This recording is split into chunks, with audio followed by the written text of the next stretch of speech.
ce fardeau qui nous est commun à tous les deux, cette vieillesse qui déjà nous presse ou au moins nous menace, je veux l'alléger pour vous et pour moi. L'orateur et écrivain latin Cicéron a 63 ans quand il dit à son ami Atticus, 66 ans, un dialogue imaginaire entre un célèbre notable romain, Cato le censeur, 83 ans, et deux jeunes gens, Laelius et Scipion.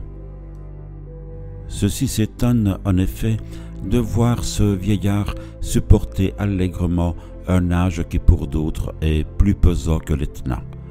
L'ouvrage évoque les 4 principaux handicaps qui sont liés à la vieillesse: l'éloignement de la vie professionnelle, les infirmités, la privation des plaisirs et surtout la peur de mourir.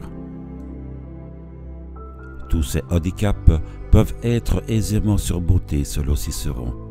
S'appuyant sur d'illustres exemples, Solo, Sophocle ou Platon, l'écrivain met en évidence le rôle de guide et de conseiller des sages vieillards auprès des jeunes. Rôle qui devrait les consoler de leur inactivité sur le plan professionnel. Il insiste sur l'importance que peuvent avoir les travaux de l'esprit, car si trop d'exercice alourdit le corps, l'âme n'en devient que plus légère, ainsi que sur les joies réservées à l'homme désormais affranchi des passions, délices de la conversation ou de la vie des champs par exemple. Quant à la mort, si elle anéantit notre âme, pourquoi s'en inquiéter? Si au contraire elle doit la conduire dans un lieu où elle sera éternelle, ne faut-il pas la souhaiter? Que l'on déplore la mort d'un jeune homme, flamme ardente qu'on étouffe à force d'eau, c'est tout naturel. Mais pourquoi pleurer sur un feu qui s'éteint faute d'aliments? D'autant qu'en s'exprimant par la bouche de Caton, Cicéron se dit convaincu de l'immortalité de l'âme. Comme toujours, l'orateur habitué des prétoires cherche à convaincre par des images suggestives, autant que par le raisonnement. Mais ici, la rhétorique cède le pas à la confidence chaleureuse. Cicéron met toute sa sincérité et son amour de la vie dans ce texte où passe une réelle émotion. Nostalgie passagère à propos de la perte de l'éloquence ou mort d'un fils, ou émerveillement face à la nature.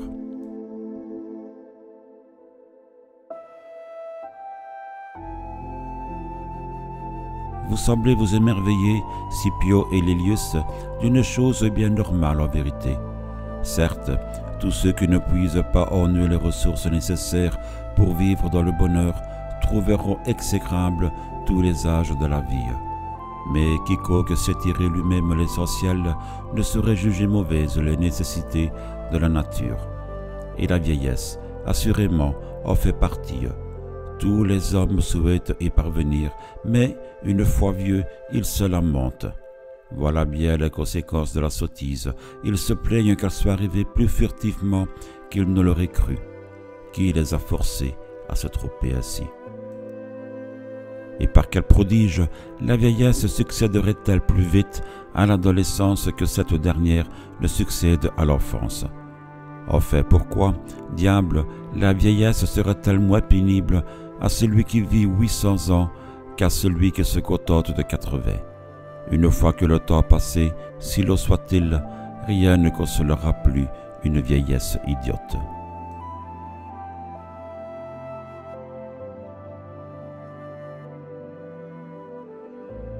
Ce qui dénie à la vieillesse la capacité de prendre part aux affaires ne prouve donc rien. C'est comme s'il disait que sur un bateau, le pilote se repose tranquillement assis à l'arrière, appuyé à la barre, pendant que les autres grimpent au mât, s'affairent sur le pont ou vident la sentine. En vérité, si la vieillesse n'est pas astreinte aux mêmes tâches que la jeunesse, à coup sûr, elle fait plus et mieux. Ce ne sont ni la force, ni l'agilité physique, ni la rapidité qui autorisent les grands exploits. Ce sont d'autres qualités, comme la sagesse, la clairvoyance, le discernement. Qualités dont non seulement la vieillesse n'est pas privée, mais au contraire peut tout spécialement se prévaloir.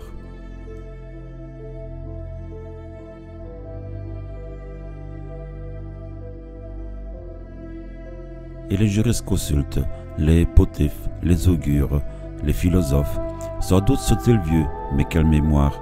D'ailleurs, les vieillards l'entretiennent d'autant mieux qu'ils demeurent intellectuellement actifs.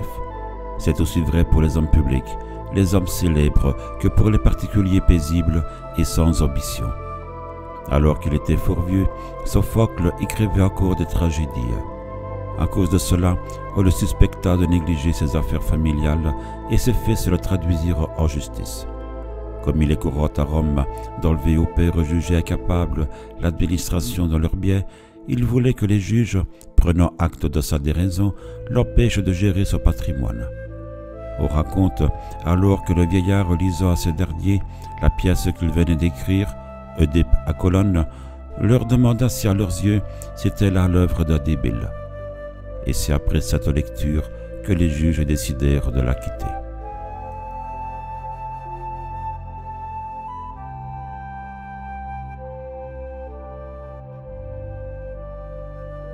Le manque de vigueur, c'est le deuxième inconvénient supposé de la vieillesse. J'avoue ne pouvoir ressentir ce manque. Pas plus qu'adolescent, je ne regrettais de ne pas posséder la force du taureau ou de l'éléphant. Il faut se servir de ce que l'on a et, quoi qu'on fasse, le faire en fonction de ses moyens. Quelle parole plus navrante que celle de Milton de Crotone. Devenu vieux et observant sur le stade des athlètes à l'entraînement, voilà qu'il regarde ses propres biceps et qu'il s'écrie en pleurant « Hélas, les miens sont maintenant fichus. » Ce ne sont pas seulement tes biceps, imbécile, mais toi-même, car ce n'est pas à toi, mais à tes biceps et à tes abdominaux que tu devais ton renom. On chercherait en vain une pensée de ce genre chez Sextus Aelius, ou, bien des années avant lui, chez Tiberius, ou, plus récemment, chez Publius Crassus. En formulant des règles de droit pour leurs concitoyens, ceux-là sont restés clairvoyants jusqu'à leur dernier souffle.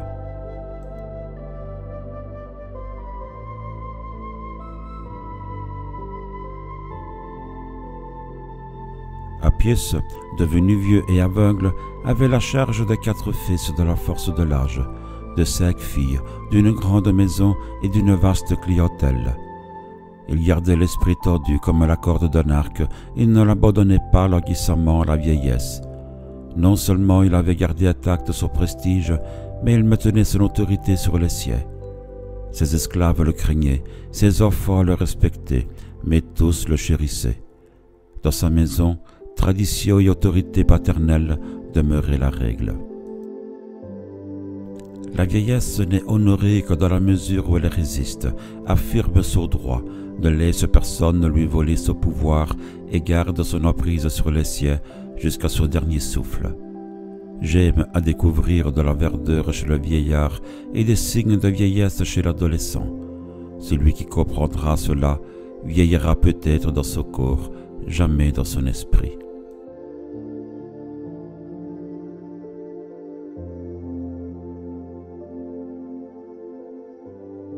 N'oubliez pas, cependant, que tous les éloges que je fais de la vieillesse s'adressent à celle dont les atouts remontent à l'adolescence.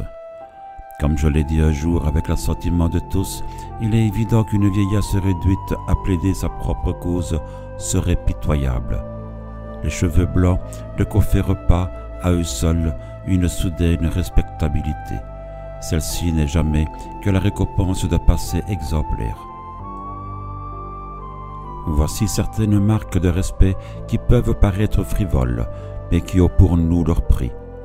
On nous rend visite, on recherche notre compagnie, on s'écarte sur notre passage, on nous cède la place, on se lève en notre présence, on nous escorte, on nous consulte et on nous accompagne. Bien sûr, ces hommages sont d'autant mieux observés à Rome ou ailleurs qu'ils correspondent aux usages. Lysandre se plaisait à dire qu'aucun endroit n'était plus favorable à la vieillesse qu'à Sparte, son pays. Nulle part ailleurs on ne réserve autant d'égards aux vieillards. Nulle part on ne les honore aussi bien. Mieux encore, on raconte qu'à Athènes, pendant les Jeux, un vieillard qui était entré dans le théâtre Baudet et à qui ses concitoyens n'avaient pas laissé de place, s'était alors dirigé vers la délégation lacédémonienne, qui occupait un espace réservé. Aussitôt, tous s'étaient levés pour lui faire place, tandis que la foule applaudissait à plusieurs reprises. Un des lacédémoniens déclara alors que si les Athéniens connaissaient les usages, ils répugnaient à s'y conformer. L'une des plus belles traditions de votre collège, celui des augures, illustre d'ailleurs notre propos. On y recueille d'abord les avis des plus âgés avant de consulter ceux qui sont dans un rang plus élevé, et même ceux qui détiennent le pouvoir véritable.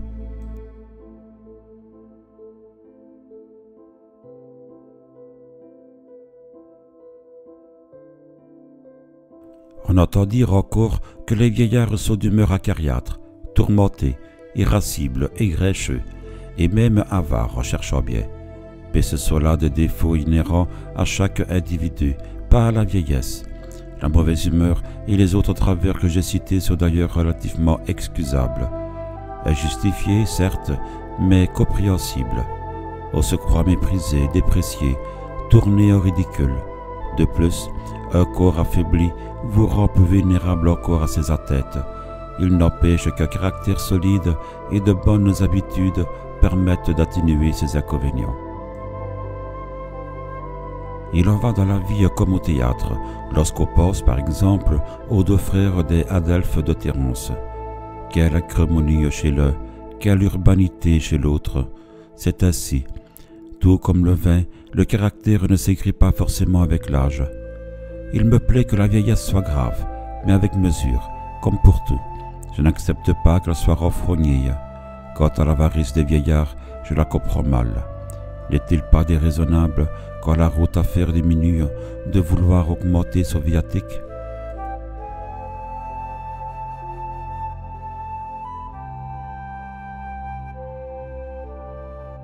Reste la quatrième raison de redouter la vieillesse, celle qui désole et accable particulièrement les gens de mon âge, l'approche de la mort.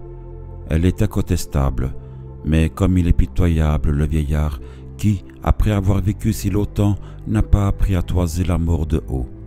Il faut soit la mépriser complètement, si l'on pense qu'elle entraîne la disparition de l'âme, soit la souhaiter si elle confère à cette âme son immortalité.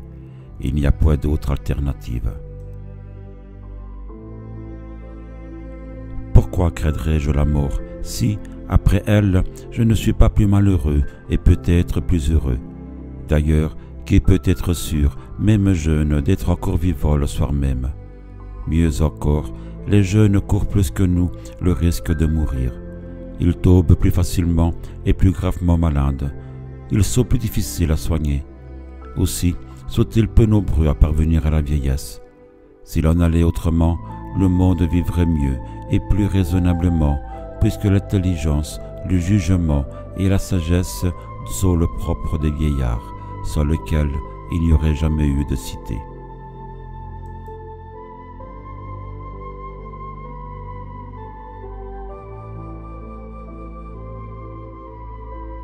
Pythagore interdit que l'on quitte son poste, c'est-à-dire la vie, sans l'ordre formel du commandant en chef qui vous l'a assigné, c'est-à-dire Dieu. Dans son épitaphe, le sage Solon déclara, lui, qu'il ne souhaite pas mourir sans être salué par la douleur et les larmes de ses amis. En somme, il a envie, me semble-t-il, d'être aimé des siens. Je préfère honnêtement Ennius. Que personne ne m'honore de ses larmes, que nul ne pleure sur ma tombe. À ses yeux, on ne devrait pas s'affliger de la mort, puisqu'elle ouvrait sur l'immortalité. Il peut arriver que l'on ressente une certaine appréhension au moment de mourir, mais cela dure peu. Après la mort, ou bien il n'y a rien, ou bien cette appréhension se charge en béatitude. Et c'est dès l'adolescence qu'il convient de se préparer au mépris. Sans cette préparation, aucune sérénité n'est possible. Chacun de nous doit mourir, en effet, aujourd'hui même peut-être, mais avec l'obsession de la mort qui peut survenir à toute heure. Comment garder l'esprit calme?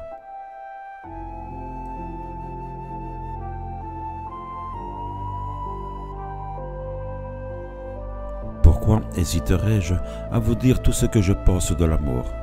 Je suis d'autant mieux placé pour la comprendre que je m'en approche. Je suis sûr que vos pères, le tien Scipio et le tien Lélius, ces hommes admirables qui furent mes amis, vivent encore et de cette vraie vie qui, seule, mérite ce nom. Enfermés que nous sommes dans la prison de notre corps, nous accomplissons en quelque sorte une mission nécessaire, une tâche ingrate, car l'âme d'origine céleste a été précipitée des hauteurs où elle habitait et se trouve comme enfouie dans la matière. C'est un lieu contraire à sa nature divine et éternelle. Je crois que les dieux immortels ont distribué les âmes dans des corps d'hommes pour aider ceux-ci à imiter l'ordre céleste en choisissant la fermeté morale et l'esprit de mesure.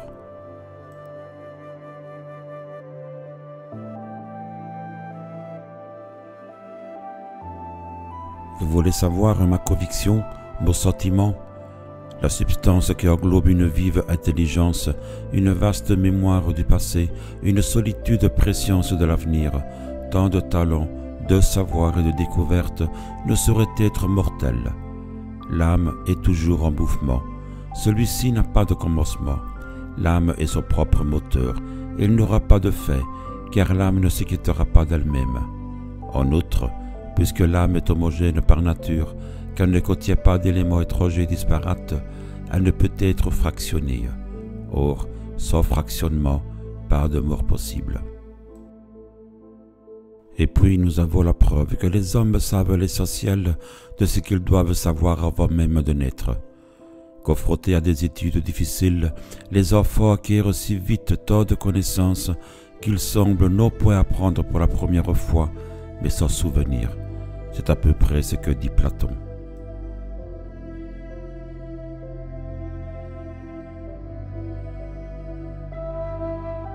Mes très chers fils, ne croyez pas quand je vous aurai quitté que je ne serai plus rien et que je disparaîtrai. Tant que j'étais parmi vous, vous ne discerniez pas mon âme, mais vous compreniez par mes faits et gestes qu'elle était dans mon corps. Demeurez certain de son existence, même si rien ne la rend plus visible. Les grands hommes, après leur mort, ne seraient pas si durablement vénérés s'il n'émanait de leur âme quelque chose qui entretient leur souvenir. Je n'ai jamais pu croire que l'âme, vivante tant qu'elle habite le corps, mourut en le quittant, ni qu'en s'évadant du corps d'un insensé, elle resta insensée. Je crois au contraire que, dégagée de son enveloppe charnelle, redevenue pure et homogène, l'âme redevient sage. D'ailleurs, lorsque le corps se désagrège après la mort, on voit bien d'où venaient et où retournent les éléments dont ils étaient constitués. L'âme seule, qu'elle soit ou non présente, ne se montre jamais. Vous constatez en outre que rien ne ressemble autant à la mort que le sommeil, et l'âme du dormeur manifeste clairement sa nature divine. Au repos, relâchée, celle-ci prévoit souvent l'avenir. Cela nous donne une idée de ce qu'elle deviendra le jour où elle sera totalement libérée de sa prison corporelle. Si ce que je crois est vrai, ajouta-t-il, alors honorez-moi comme un dieu. Si l'âme, en revanche, meurt avec le corps, c'est en vénérant les dieux, organisateurs et gardiens de l'univers, qu'en beau fils, vous cultiverez mon souvenir.